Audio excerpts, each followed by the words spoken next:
तो इस तरह से साथियों हम लोग मूवमेंट को हमने काफी आगे बढ़ाया है, और जब मूवमेंट को आगे बढ़ाया है तो वो समाज की गैर राजनीतिक जड़ों को मजबूत करके ही आगे बढ़ाया है। समाज की गैर राजनीतिक जड़ों को लगाकर मजबूत करके तब हमने उसको आगे बढ़ाया है। लेकिन ये जरूरी नहीं है कि गैर राजनीतिक जड़ें सिर्फ एजुकेटेड एम्प्लॉइज ही हैं। गैर राजनीतिक जड़ें, जब मैंने काम शुरू किया था तो मैंने एजुकेटेड एम्प्लॉइज की तरफ मेरा ध्यान गया था। जब मैंने ये 1971 में सोचा था इसके बारे में, तो उस वक्त मेरा ध्यान में था कि आज शेड्यूल कास्ट शेड्यूल ट्राइब के 15 लाख के लगभग एजुकेटेड एम्प्लॉइज हैं, और जब 78 तक हम इसको बना पाएंगे, इनके संगठन को बना पाएंगे, तब तक ये 26 लाख हो जाएंगे। उसका मैं प्रोजेक्शन करके सोचा था कि ये 26 लाख हो जाएंगे। ये 26 लाख जो एजुकेटेड एम्प्लॉइज हैं, तो उनकी कितनी इनकम होगी उस वक्त, उसके आधार पर मैंने ये सारे का सारा बहुत ज्यादा प्लान बनाया था। लेकिन 78 के बाद फिर हम लोगों ने सोचा कि जो हमने एजुकेटेड एम्प्लॉइज का प्लान बनाया था, या गैर राजनीतिक जड़ों के बारे में जो सोच के बनाया था, वो मैंने जो रिपब्लिकन पार्टी की फेल्योर है उसको ध्यान में रख के बनाया था। मैंने जो रिपब्लिकन पार्टी को चलाने वाले उस वक्त के नेता थे या कांग्रेस को चलाने वाले थे, दोनों को मैंने देखा। वाई.बी. चौहान, एस.बी. चौहान, शरद पवार और ऐसे कांग्रेस के दूसरे नेता थे, दादा साहब गायकवाड़, दादा साहब रूपते, बैरिस्टर खोबरागढ़े और कुछ ऐसे एक दो कामले थे उधर। एक तो बापू साहब कामले थे, एक और कामले थे जो बाद में कांग्रेस के बम्बे के अध्यक्ष बने, उनका एन.एम. कामले शायद। एक एन.एम. कामले, एक बापू साहब कामले, एक गायकवाड़, दादा साहब गायकवाड़, दादा साहब रूपते और ये जो और कुछ लोग थे। तो उन लोगों की तरफ मेरा जब ध्यान जाता था तो मुझे लगता था कि भाई ये कांग्रेस के नेताओं के मुकाबले में ठीक ठाक ही हैं, ये उनके मुकाबले में नालायक नहीं हैं। जिस लायकी के कांग्रेस के नेता हैं, लगभग उसी लायकी के ये लोग हैं, और इनकी चाहत में भी कोई मुझे उस वक्त तक ज्यादा कमी नजर नहीं आती थी। 1965-66 तक, जब तक 1966 में जब गायकवाड़ और कामले ग्रुप के बाद एक और ग्रुप बना था, वो जो गवर्नर बना था ना, क्या नाम था उसका, भंडारे, महाराष्ट्र में एक भंडारे था, भंडारे का ग्रुप बना 1966 में। जब मैं बॉम्बे में देखने गया, तीनों ग्रुप की सभा एक ही दिन बॉम्बे में थी। तो जब मैं उधर देखने गया तो पता चला कि 3 ग्रुप से ये लोग खुश नहीं हैं। इसलिए बाबा साहब अम्बेडकर के लड़के ने ऐलान किया कि भाई मैं भी अपना ग्रुप बना रहा हूं। 1966 की बात है। तो मैंने देखा ये तो 4 ग्रुप बना के बैठ गए हैं।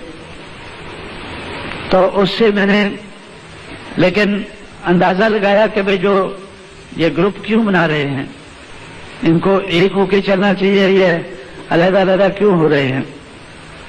तो मुझे ऐसा लगा कि ये अलग हो ही नहीं रहे हैं, लेकिन अलग इनको किया जा रहा है,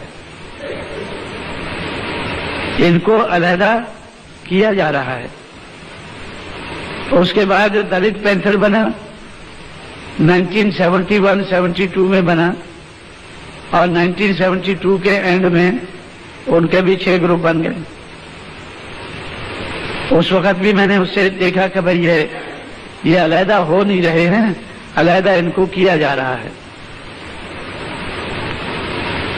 और अलहदा करने वाले जो हैं वो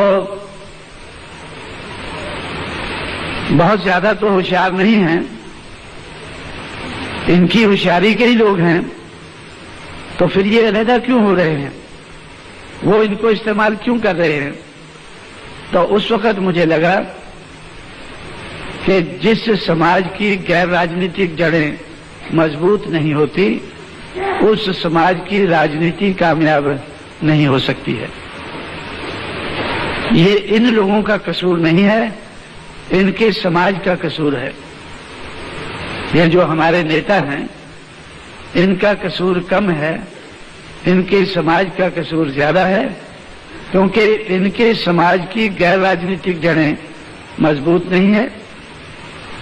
इसलिए ये दूसरों के हाथों में खेल जाते हैं, ये दूसरों के हाथों में खेल जाते हैं, क्योंकि इनके समाज की कमजोरी के कारण तो दूसरे लोग इनका फायदा लेते हैं।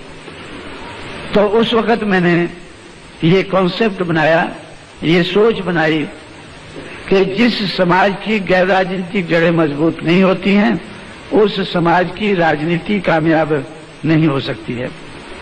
इसलिए मुझे ज्यादा ध्यान समाज की गैर राजनीतिक जड़ों को मजबूत करने में लगाना चाहिए। इसलिए मुझे ज्यादा ध्यान समाज की गैर राजनीतिक जड़ों को मजबूत करने में लगाना चाहिए। बहुत समय बीत गया, लंबा समय बीता। 71 से 14 अक्टूबर 71 से मैंने ये सोच बनाई और 6 दिसंबर 78 को हम लोगों ने बामसेफ बना पाए, बर्थ ऑफ बामसेफ डिक्लेयर किया। अब उसके बाद मुझे ये बनाते बनाते ही लगा कि एजुकेटेड एम्प्लॉइज की ऑर्गेनाइजेशन संघर्ष नहीं कर पाएगी, लेकिन हमारे समाज के लिए संघर्ष करना जरूरी है। इसलिए संघर्ष करने के लिए तो हमें और संगठन बनाना चाहिए। Power will be product of struggles. अगर हमें पावरफुल बनना है इस देश में, तो हमें संघर्ष करना होगा, स्ट्रगल करना होगा। तो संघर्ष करने के लिए हम लोगों ने DS4 बनाया, आप लोग अच्छी तरह से जानते हैं। और DS4 के माध्यम से कुछ हम लोगों ने संघर्ष करने के तौर तरीके अपनाए, लेकिन इन तौर तरीकों को हमने DS4 के माध्यम से इस्तेमाल नहीं किया। उसको हमने BSP बनाकर तब इस्तेमाल किया। तो 14 अप्रैल 1984 को हम लोगों ने BSP बनाकर उन तौर तरीकों को BSP के माध्यम से हम लोगों ने इस्तेमाल किया, ताकि BSP को इसका लाभ मिल सके। मेरा ऐसा ख्याल था। तीसरा कॉन्सेप्ट मैंने बनाया था, पहला ये था कि power the people whose non political roots are not strong can not succeed politically. दूसरा ये था कि power will be product of struggles. और तीसरा कॉन्सेप्ट था कि those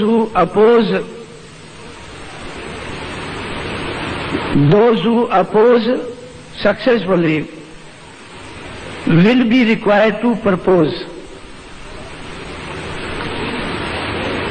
जो लोग अपोज करते हैं, जो चीज चल रही है उसको नकारते हैं, ये ठीक नहीं चल रहा है, तो लोग जब सहमत हो जाएंगे तो वो उनसे पूछेंगे कि भाई ठीक क्या है, चलो हम आपसे सहमत हो गए, हम आपको मौका देते हैं, तो आप ठीक क्या है उसको चला के दिखाओ। जैसे हम लोगों ने उत्तर प्रदेश में हमें 4.5 महीने के लिए मौका मिला सरकार चलाने का। सरकार कैसे बहुजन के हितों की रक्षा कर सकती है, हमने 4.5 महीने में वो करके दिखाया। उससे पहले 18 महीने मुलायम सिंह यादव के साथ मिली जुली जो सरकार बनी, उसमें हम लोगों ने बहुत सी पहले की है। जैसे अंबेडकर विलेज स्कीम 15 पॉइंट की हम लोगों ने उत्तर प्रदेश में अंबेडकर विलेज स्कीम बनाई, जिसके बारे में शायद आप लोगों ने सुना होगा। अगर नहीं सुना होगा, आने वाले समय में हम लोग सुनाएंगे, तो तब आप लोग सुनेंगे। 15 पॉइंट की हम लोगों ने अंबेडकर विलेज स्कीम बनाई। हम लोगों ने ये फैसला किया कि जिस गांव में शेड्यूल्ड कास्ट की पॉपुलेशन 50% से ज्यादा है, तो उस गांव के लिए स्पेशल स्कीम होनी चाहिए। और 15 पॉइंट की हम लोगों ने central government, state government, local self government, इन तीनों की जो स्कीमें हैं, इन तीनों का जो कार्य है, उसको ध्यान में रखते हुए हम लोगों ने central government, state government, local self government, तीनों की स्कीमों को इकट्ठा करके 15 पॉइंट की अंबेडकर विलेज स्कीम हमने बनाई। और मुलायम सिंह के जमाने में ही हम लोगों ने 12,000 गांव को आइडेंटिफाई किया। 12,000 विलेज को अंबेडकर विलेज स्कीम के अंदर लाना चाहिए। तो ऐसे 1,30,000 गांव में से 12,000 विलेज को हमने आइडेंटिफाई करके उस स्कीम के तहत उसको लागू होना चाहिए। तो हमने central government, state government, local self government का बजट उस पे ऊपर लगाकर, तो उनकी कैसे हमने उनको आगे बढ़ाना है, ऐसी स्कीम बनाई। उस स्कीम को लागू करने के लिए हम लोगों ने, जब बीएसपी की सरकार बनी, तो 2 महीने में एक तरफ तो हम लोगों ने 2 लाख एकड़ जमीन का कब्जा दिलाया, जिसके लिए दूसरी सरकारों ने पट्टे दिए थे। एट्रोसिटीज को कैसे खत्म किया जाता है, अन्याय अत्याचार को कैसे खत्म किया जाता है, तो 2 महीने में हमने वो करके दिखाया। 2 महीने में हमें 1,45,000 लोगों को गिरफ्तार करना पड़ा गुंडा एक्ट के तहत। उसके बाद कर्मचारियों को या हाई ऑफिशियल्स को अपॉइंटमेंट करके, सही ढंग के अपॉइंटमेंट करके, जो 1972 से लेकर 1995 तक पट्टे दिए गए थे जमीन के, तो उनके जमीन को कब्जा दिलाना पड़ा। 2 महीने में हमने वो अभियान शुरू किया। और आखिरी महीने में हम लोगों ने अंबेडकर विलेज स्कीम को की तरफ ध्यान दिया, और हम लोगों ने आइडेंटिफाई किया कि वो स्कीम कागज के ऊपर रह गई है, और जो उसका पैसा है वो अधिकारी खा गए हैं। तो हम लोगों ने 2 आईएएस ऑफिसर, 1 आईपीएस ऑफिसर और 7 चीफ इंजीनियर को हमें सस्पेंड करना पड़ा। तो उत्तर प्रदेश में टेरर फैल गया था, और सारे देश में उसकी बड़ी चर्चा हो रही थी कि ये बीएसपी वाले क्या कर रहे हैं। लेकिन उसके बाद और हम लोगों ने ये ऐलान किया कि हर जिला का अधिकारी, चाहे वो कलेक्टर है या एसएसपी है, वो लोगों की समस्याओं का समाधान जिले में ही करेगा। जो जिले में हो सकता है, उनको लखनऊ नहीं पहुंचना चाहिए। और आइडेंटिफाई करके उनको बताया कि इन समस्याओं का समाधान जिले में ही हो जाना चाहिए। या हम लोग जो अपोज करते हैं, जो हम कहते हैं कि ये ठीक नहीं हो रहा है, जब हमें मौका मिलता है तो लोग हमसे अपेक्षा करते हैं, हमसे चाहते हैं कि हम करके दिखाएं। हम कहते हैं कि दूसरे लोग सही नहीं कर रहे हैं। एक समय आ जाता है कि जब लोग हमें मौका देंगे कि भाई ठीक है, हम आपको मौका देते हैं, आप करके दिखाएं। जब हम लोगों ने 4.5 महीने में करके दिखाया तो हमारा वोट 11% से बढ़कर 21% हो गया। जो वोट 8, 9, 10, 11 के बीच में घूमता था लंबे अरसे तक, उस 4.5 महीने के करके दिखाने के बाद हमारा वोट 11 से बढ़कर 21 हो गया। और उसके 6 महीने बाद जब फिर से चुनाव हुआ तो हमारा वोट 21 से बढ़कर 29 हो गया। और अगर जो चुनाव, पार्लियामेंट का चुनाव जो मई के महीने में हुआ 96 में, उसके आधार पर बीजेपी की 236 एमएलए बनते थे। 236 एमएलए की सीटों पर बीजेपी आगे थी। हम लोगों ने उसके बाद बहुजन समाज के सामने ये बात रखी कि बीजेपी की सरकार नहीं बननी चाहिए, आपके अलावा किसी की भी सरकार नहीं बननी चाहिए। तो इसलिए बीजेपी के 236 एमएलए नहीं जीतने चाहिए। तो फिर बहुजन समाज ने हमें और सहयोग दिया और बीजेपी के एमएलए 236 से घटकर 174 पर आ गए। जब 174 पर आ गए, 213 से सरकार बनती है। तो पिछले 4.5 महीने से उत्तर प्रदेश की हालत ये है, जहां पर हम लोगों ने सारे तजर्बे किए हैं, उधर हालत ये है कि आज अगर हमारी सरकार नहीं बनती है तो हमारे अलावा किसी और की भी नहीं बनती है। वो हम लोगों ने क्यों कर पाए हैं? क्योंकि जो हम प्रपोज करते थे, जो हम अपोज करते थे, वो हम अपोज करने के साथ साथ हम प्रपोज भी करते थे। जो हम अपोज करते थे कि ये ठीक नहीं है, तो ठीक क्या है वो भी हम प्रपोज करते थे, सामने हम बताते थे। तो लोगों ने सोचा कि बात तो ये ठीक कर रहे हैं।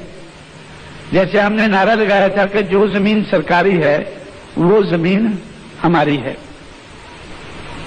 आप लोगों ने इधर भी सुना होगा इस नारे के बारे में, शायद लगाया भी होगा लोगों ने इधर। लेकिन उत्तर प्रदेश में हम ये नारा बहुत जोर से लगाते थे कि जो जमीन सरकारी है वो जमीन हमारी है। इस नारे को सुनकर, देखकर, इससे डर के हर सरकार हमारे लोगों को पट्टे देने लग गई जमीन के। हमारे लोगों को जमीन के पट्टे इस डर के कारण देने लगी कि भाई दे दो, इनको पट्टे दे दो, जमीन तो नहीं देंगे। जमीन देने की बजाय इनको पट्टे दे दो तो लोग सोचेंगे कि भाई अब जब कांग्रेस वाले दे रहे हैं, जनता पार्टी वाले दे रहे हैं, जनता दल वाले दे रहे हैं, बीजेपी वाले दे रहे हैं, तो बीएसपी को क्यों लाना है? बीएसपी को लाने की क्या जरूरत है? इन्हीं से काम चल जाएगा। लेकिन वो पट्टे देते गए, जमीन नहीं दी, पोजीशन नहीं दिया। लेकिन जब हमारी सरकार आई, हमने एक पट्टा नहीं दिया। हमने स्ट्रिक्ट इंस्ट्रक्शन दिए कि जब तक पुराने पट्टे खत्म नहीं होते तो तब तक हमारी सरकार कोई पट्टा नहीं देगी। हम लोगों ने 2 लाख एकड़ जमीन का कब्जा दिया। तो जो हम कहते थे कि जो जमीन सरकारी है वो जमीन हमारी है, तो लोगों को लगा कि भाई हमारी सरकार आई और इन्होंने वो करके दिखाया। और भी बहुत सी चीजें हैं जो हम सरकार बनाकर करना चाहते थे। जब हमारी सरकार गिरी, उसके आखिरी हफ्ते में हमारा ये प्लान था कि शेड्यूल कास्ट, शेड्यूल ट्राइब का, मोस्ट बैकवर्ड का कोई भी इंसान, कोई भी फैमिली जो देहात में रहती है,